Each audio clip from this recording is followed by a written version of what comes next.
do start this half hour, though, with tonight's induction ceremony at the College Basketball Hall of Fame, with honors going to the late Len Bias, the basketball phenom, tragically never getting his chance to play in the NBA. And we are hearing from his mother in a rare interview. Janae Norman here with that story. Janae, good morning. Good morning to you. Len Bias was on the brink of what many agree would have likely been a historic career. This is a guy who went against Michael Jordan in the ACC in the 80s, and it was Bias who was named ACC tournament champion in 1984. But instead of a historic career, Len Bias' story has been called one of the saddest what-ifs in sports history. Bias will shoot out to the top of the circle. He's made it from absolutely everywhere tonight.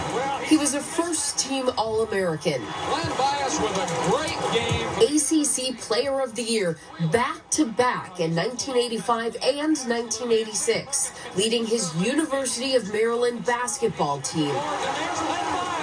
The victory in 1985. The Boston Celtics select Len Bias of the University of Maryland. Drafted second pick overall in the 86 NBA draft by the Boston Celtics. There he is, Len Bias. But before ever playing a single minute in the NBA, tragedy struck.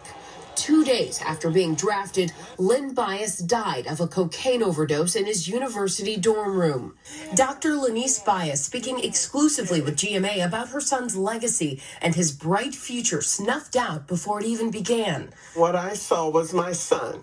I saw my son, Len Bias. But it wasn't until he died that I understood the magnitude of who this man was. Lenice saying as she mourned her son's death, it became clear her sorrow was shared. I can talk to men and women now, and they have tears in their eyes about what happened 35 years ago in the death of this beautiful athlete, this beautiful man. This afternoon, the final chapter in a storied career cut short.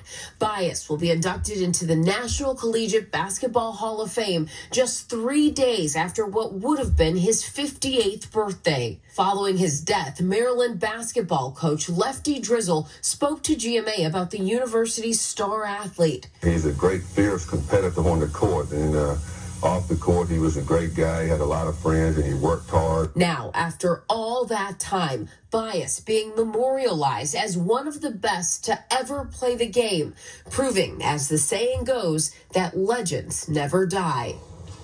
And Dr. Lenice Bias is a woman who has suffered immense loss, not only with Len's tragic death, but her son Jay, shot and killed in 1990. She has turned that heartache into messages of hope, and now so many years later, for Len Bias to be inducted into the College Hall of Fame. This, for many people in the 80s, was one of those where were you moments when they learned about his death. So this means a lot to a lot of people, guys. Yeah, I love that message of hope. Thank you. And it's so relevant to today because, I mean, we just hit a new record, 100,000 overdoses in this country. Yeah. And so a lot of families can relate to this story. Janae, thank you for bringing that to us. Absolutely.